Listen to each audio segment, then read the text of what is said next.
किसान भैया जागा, मजदूर भैया जागा, जागा छात्र और नौजवान जुग जागा जागा कि हतावा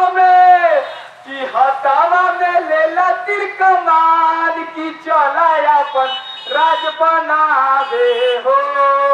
केंद्र सरकार के 3 कृषि कानूनों के खिलाफ बिहार के अन्य स्थानों के साथ साथ पटना के गर्दनी बाग में भी वाम दलों और किसानों का धरना प्रदर्शन जारी है। इसी सिलसिले में बुधवार को धरना स्थल पर तीनों कृषि कानूनों की कॉपियां जलाई गईं।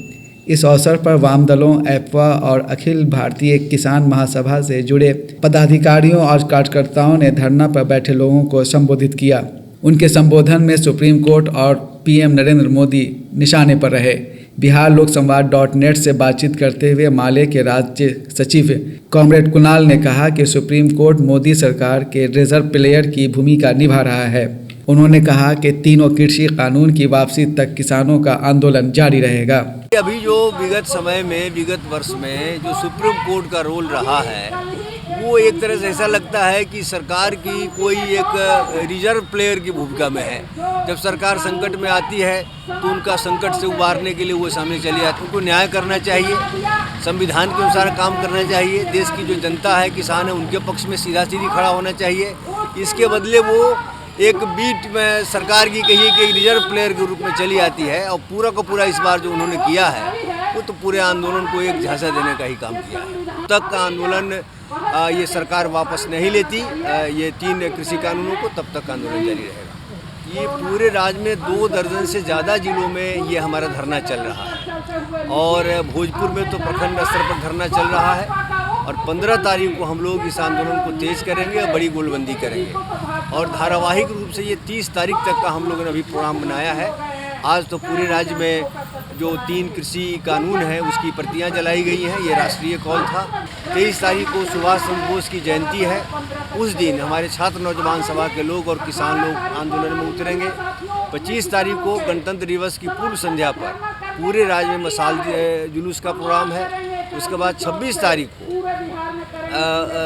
खेती बचाओ, राशन बचाओ, देश बचाओ, संविधान बचाओ संकल्प दिवस के रूप में हम मना रहे हैं। जगह जगह लोग झंडोत्तोलन भी करेंगे और जो है इसका संकल्प लेंगे। और फिर 30 तारीख को महागठबंधन की पार्टियों के जरिए बिहार में मानव श्रृंखला बनाने का प्रोग्राम है।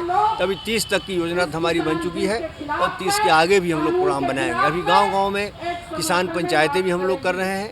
15 तारीख के बाद हमारे सब सीनियर लीडर्स लोग सीधे गाँव में जाएंगे, पंचायतों को संबोधित करेंगे। अखिल भारतीय किसान महासभा के राष्ट्रीय उपाध्यक्ष उमेश सिंह ने आरोप लगाया कि गोदी मीडिया किसान आंदोलन को दबा रहा है।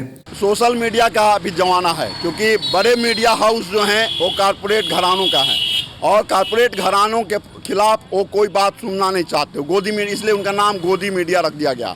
तो अभी जो भी चल रहा है सोशल मीडिया या छोटे छोटे चैनल हैं या छोटे अखबार हैं, उन लोग चला रहे हैं, वो लोग न्यूज लगा रहे हैं। बाकी सब जो बिके हुए मीडिया हैं वो नहीं दिखा रहे हैं, वो किसानों के पक्ष में नहीं है, वो कारपोरेट के पक्ष में है, क्योंकि कारपोरेटों के ही वो मीडिया हाउस है। एपवा की प्रदेश अध्यक्ष सरोज चौबे ने कहा कि तीनों कानून का सबसे ज़्यादा नकारात्मक असर महिलाओं पर पड़ेगा, इसलिए महिलाएं भी लामबंद हो रही हैं। जब से ये आया है नरेंद्र मोदी या भारत सरकार ने कहा कि कोरोना को इस आपदा को अवसर में हमको तब्दील कर देना है और उन्होंने पूरे देश में जन विरोधी और इस जनता विरोधी तमाम किस्म के कानून ये पास करते गए। किसान विरोधी कानून ले आए, 3 किसान कानून ले, पहले अध्यादेश ले आए और इसके बाद उसको कानून बना दिया चीटिंग करके और इसका वो 44 जो श्रम कोड थे 4 उसको कानून में बदल दिए। तो ये हम कहना चाहते हैं कि इसमें महिलाएं भी बराबर की भागीदार हैं। अभी जो सुप्रीम कोर्ट ने कहा है कि वहाँ महिलाएं नहीं रहनी चाहिए, ये आपत्तिजनक फैसला और बयान है, क्योंकि महिलाएं हर चीज़ में भागीदार हैं और जो कानून है उनका भी नुकसान करता है।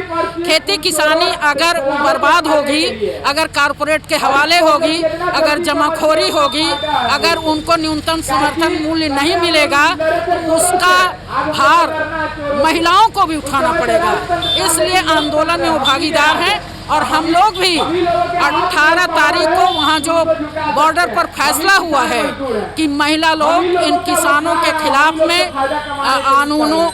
किसान कानूनों के खिलाफ में किसान कानून वापस लेने के लिए महिला धरना का आयोजन किया जाएगा।